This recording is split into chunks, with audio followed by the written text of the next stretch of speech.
Guys, and welcome back to my YouTube channel. Asylum. Thank you guys so much for clicking once again. If you're new to this channel, please consider subscribing. That's all my OGs, you know what to do. Comment down below, let me know again, and of course like the video. Welcome guys to yet another sit down video. I know that this whole month I've been posting vlogging content, and if you're just watching this, I posted a video earlier this morning. Please, after this video, check it out.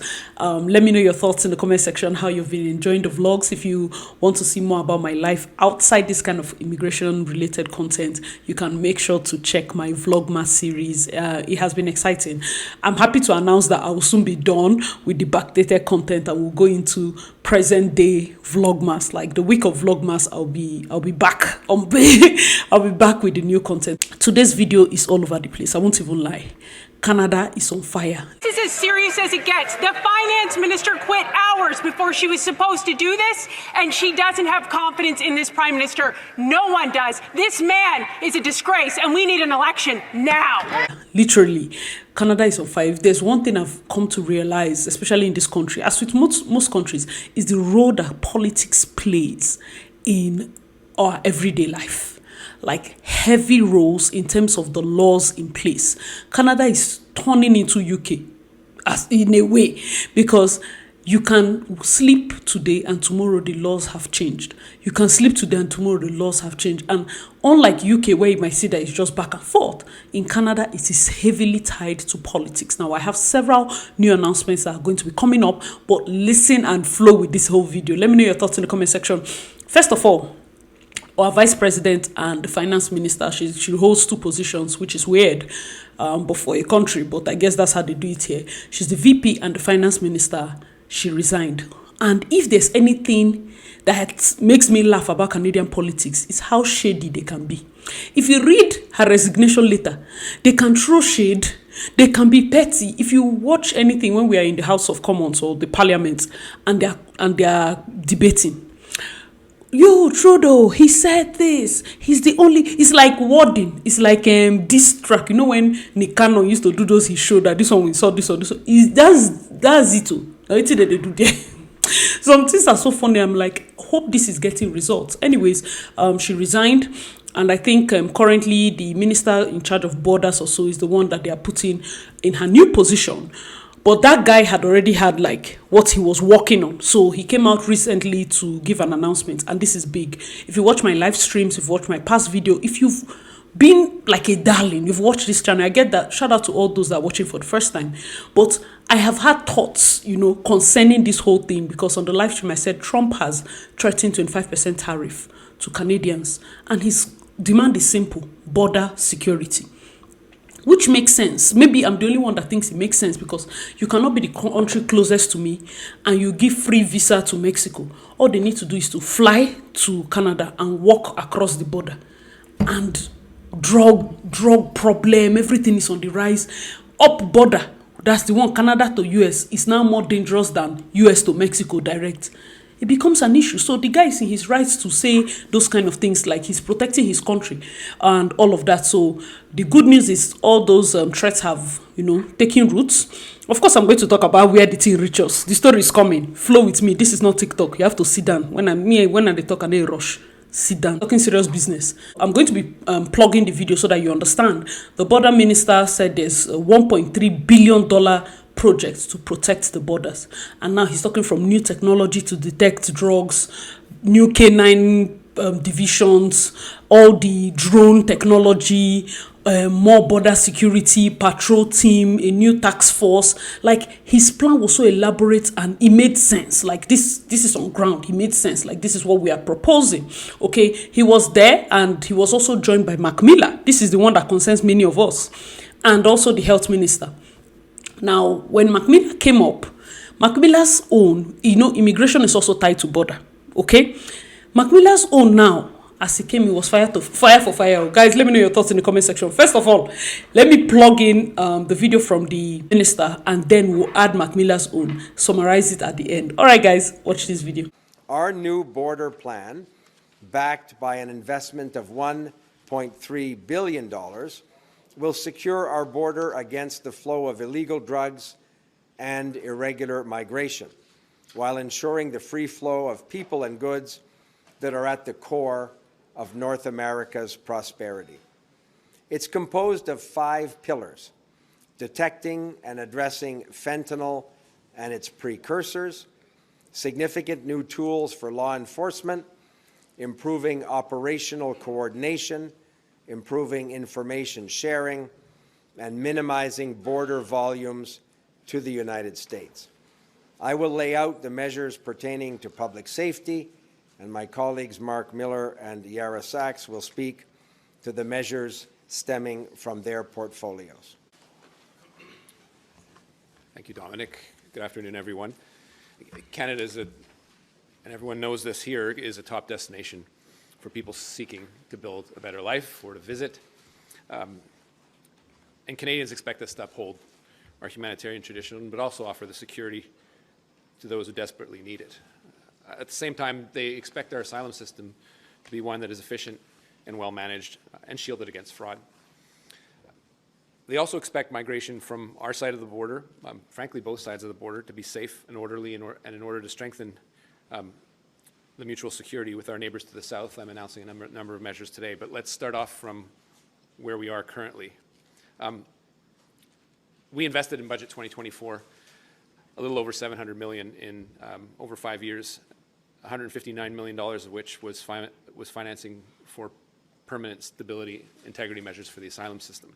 After we extended the Safe Third Country Agreement to our entire border, including internal waterways, asylum claims made by people crossing illegally dropped from about 165 per day in March last year to about 12 per day since then.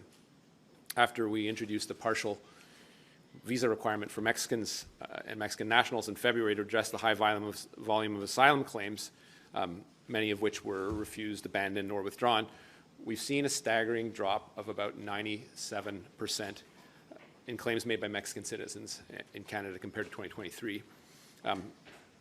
And overall, asylum claims from Mexico have dropped by 92%. When we learned of increased exploitation of our visitor visas, which affect our shared border with the U.S., people finding a way to get into Canada. The reverse has happened in the U.S. to us as well, with the Roxham Road experience as recent history. We took action. And as a result, illegal crossings into the U.S. by Canadian visa holders have dropped by 84% since June. Important to this is the refusal rate as part of the integrity measures that we put into place, which is about 61%. For countries that we've noticed the highest level of abuse. This morning we saw the latest stats from Statistics Canada, which shows the slowest growth in our population since the first quarter of 2023. As Minister LeBlanc mentioned, IRCC will be working with our counterparts in the U.S. to share information that we can improve security and further reduce the risks that individuals with a criminal past can enter Canada. That includes more thorough vetting of electronic travel authorizations, for example. Beyond these efforts, we're proposing new measures to strengthen the integrity of the immigration system. The first is to put an end to an irritant with the U.S., which is a practice known as flagpoling, people that leave Canada with no intention to go back, no intention to spend any time in the U.S., but then immediately go back in to get quicker processing at the border, where they would have to wait in Canada. Flagpoling uses up valuable resources on both sides of the border, slows border traffic, and prevents officers on both sides of the border from focusing on more critical tasks. When this change comes into effect, temporary residents already in Canada will have to apply online to extend their stay, and flagpoling will no longer be an option. We're proposing to give Canada more control over its immigration documents as well, so we respond to exceptional events in ways that protect Canada and our public resources. So we'll be introducing legislative amendments that will allow us to change, suspend, or cancel immigration documents, including visas, as well as to suspend or cancel applications in our inventory when it's deemed to be in the public interest, for example, in cases of mass fraud. In addition, we'll be introducing measures to streamline the asylum system to deal quickly with illegitimate claims. This will align us, in a sense, with measures that the U.S. already has within its own jurisdiction. Finally, of interest to this, and people that follow this issue, we're implementing further measures that will reinforce program integrity and reduce potential LMIA fraud, such as removing additional points that candidates receive under express entry for having a job offer. This measure is expected to remove the incentive for candidates to purchase an LMIA, resulting in increased fairness and integrity in the express entry system and taking some of the value of the fraud already being perpetrated in the LMIA system. To anyone considering entering Canada illegally. As we head into the coldest months of the winter, we want to make it clear that trying to cross Canada between our official ports of entry is dangerous, and it will, in almost cases, render any subsequent asylum claim unsuccessful. Oh, guys, let me know your thoughts in the comment section below. That was so much to download. Like, it seemed like I would pay money to listen in on the conversations behind closed doors for the Liberal Party, because right now it is fire for fire. Like, I don't even know how to explain how I'm feeling. Flagpoling is cancelled. I know a lot of people that benefited. That period, it seemed too good to be true. It seemed like what is good. This time around, from all situations, not just top surface level, everything that has to do with extension, Flagpoling is cancelled. He's looking into it. Most of these things are announcements, so it's in the works. That means when you get there, it's trial and error. They can bounce you. So no need. The moment he has announced it like this, it means it's already in the works. They are cancelling the points that LMIA gives. So you cannot buy a job and go and get 50 points. They're cancelling that one. So job offer will not give you anything. Or if at all, it gives maybe 5 points. You understand? There's no points paying. Some LMIAs were going for like 12, 15. Some people paid as much as 30, 40,000 for LMIA for 50 points. Now, if it's 5 points, will you go and pay 30,000 for 5 points? Guys, let me know your thoughts in the comment section. So he has removed that. And now they're proposing faster processing for asylum, especially the fake ones. You know, he has said it before that many of the asylum claims are very fake, especially the ones from students. He mentioned it. And now from this address, we know that the Canadian government is crippled by the systems and the laws in place, because everything he's proposing now is reform. That means the laws in place have loopholes that people were able to, use and utilize. But we do not know how fast the House is going to sit and pass all these new reforms, or if we would need to be going back and forth with Parliament. Guys, let me know your thoughts in the comment section. The arms of government is still something I'm learning, so bear with me. Another thing he proposed that is going to be game-changing is for them as a ministry to be able to cancel visa applications, like from the application point, cancel. So what this might pan out to be is extensions. When you extend, you get something that they call implied status. So canceling visa applications like from Gong, it means that it's going to affect implied status, meaning there will not be an automated response of, okay, we are going to give you implied status for the next 3 months. Why? Because they are speeding up applications. Guys, let me know your thoughts in the comment section below. Do you think this is a good thing or a bad thing? Because at this point, it's going to shake a lot of things up. It might seem like smoke for some people, because next year is election. The finance minister has resigned. That is a major person. If you're watching from anywhere, it's like the vice president resigning, like Kotato. It's a major thing, and she was like his right-hand person, and her resignation letter, it's available on the internet. I don't want to read it and complicate things, but her resignation letter spelled doom. So if they do not impeach this guy before election, a lot of things are going to they are going to be doing different announcements. For those that are planning to come in 2025, you have no right to not be listening to news. Like, back to back, you have to be listening to all Canadian news, because that's what affects you. You understand? It's going to affect you one way or the other. I'm going to be doing several videos as to the implications of all of this in terms of communities, housing, and the rest of it. The third person that spoke was the health minister. I didn't really put her video because her own, the first person said border, of course, tied to immigration and asylum, fake asylum seekers. And then what's the effect of these two is health crisis, that we have severe health crisis, overdoses, and the rest of them. I did a couple of courses where they mentioned that our overdose has gone tremendously high. It is not rocket science. I wish I can pretend to be shocked, but when I was coming to this country, I think what year was that drug use was decriminalized. Makes no sense. As far as I'm concerned, there's no reform they want to make that should not start from criminalizing the sale and use of drugs. Criminalize it first. When you catch the people, you can send them to rehab.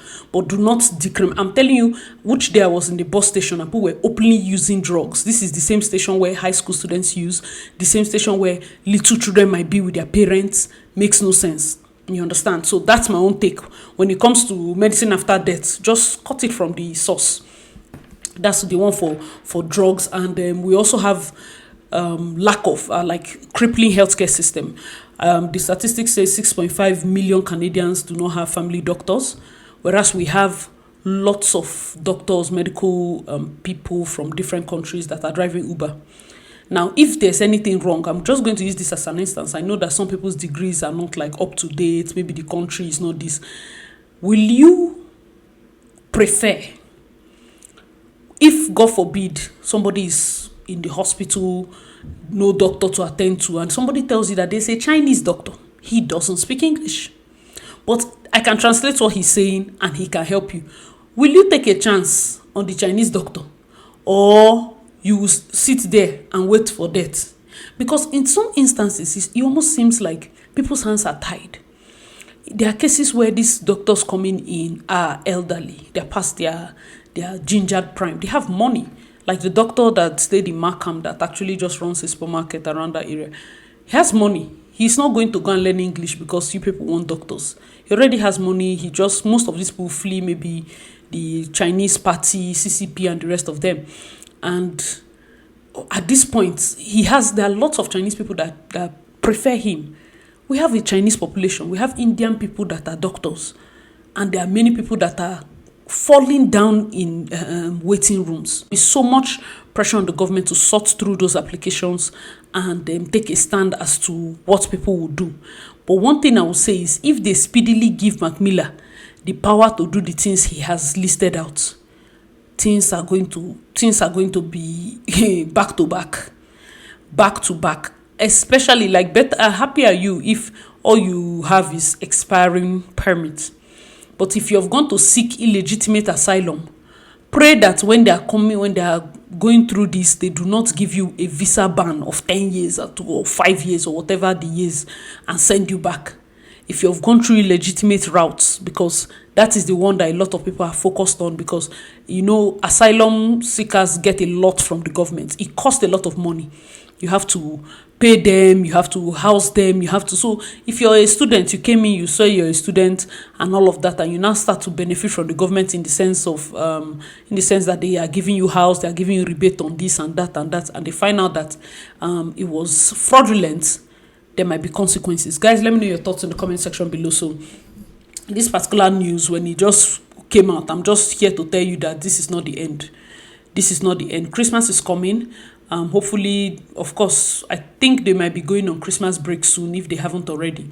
But there will be many changes. I know that 2025 will start off hot. This year started off hot. Like, we did not rest till the end of the year. Who remembers how January started? Mac Miller just said Happy New Year and went in. Pam. And now, towards the end of the year, he's still hot. You get. So, guys, let me know your thoughts. I would say for me right now, the options people have is francophone communities of learning French to, add.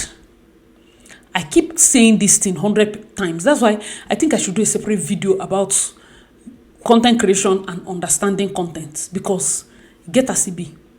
I have said this several times. French is a language. It's not a skill. That you speak it and that you have benefited from it is fantastic. But you need a skill to back it up. Else, carrying PR, walking up and down jobless, what does it serve? What purpose does it serve? You need it as a skill, but if you do not have any other, like English as a second language, you cannot survive any other, even if you don't have skill. But you know French and English, better for you, because you can work in a factory, you can work in a warehouse, you can work in... If you don't know English, you cannot leave the communities where they speak French, right? So why not tell the people that are coming in that French is important? Of course, it will give you all the benefits and all of this, but it's advisable to be a bit bilingual. Have English as a second language if you're going to use French as your main language. this is for my fellow West Africans and North Africans that speak French. Having French in addition to English opens more doors for you than just having only French. If you have only French, you enter places with many certifications and all. Because people can't understand you, you have to take smaller jobs. Guys, let me know your thoughts in the comment section below. These are new changes. They are coming off hot. To take time and say, see, Vlogmas, hold on. Let me inform my people that there's fire on the mountain. So guys, let me know your thoughts in the comment section below as it concerns all of these announcements. We look forward to more announcements because the truth is there's so much to unpack. There'll be more debates. I'm looking at reading more documents concerning this whole breakdown as to his asylum reforms. Who is he starting with? What's the next step? What will be the consequence and all of that? Those are things we need to know. Kuber Kamal, he's a fantastic content creator. He said the upcoming changes are no extra points for LMIA job offers in express entry, expanded power for immigration officials to suspend, amend or cancel visas, flagpoling will not be allowed, and faster action on illegitimate asylum claims. So the illegitimate asylum claims are the main one. This is just crazy. The illegitimate asylum claims are the ones that they are focusing on. However, we recognize that there are lots and lots of measures that need to be put in place with respect to how everything is going to pan out. Many people are praising Mac Miller because he has been putting in reforms to kind of strengthen out the thing that they said Steve and Sean Fraser did and all of that. But like I said, when one person is being praised, the ripple effect might be on others that have been in the pool, are waiting for, the application to pull through and one thing or the other, but it has just been delayed. But guys, let me know your thoughts in the comment section below. As usual, I'm your girl, Asylum. Please check out my other videos and I'll see you in the next one. Bye guys.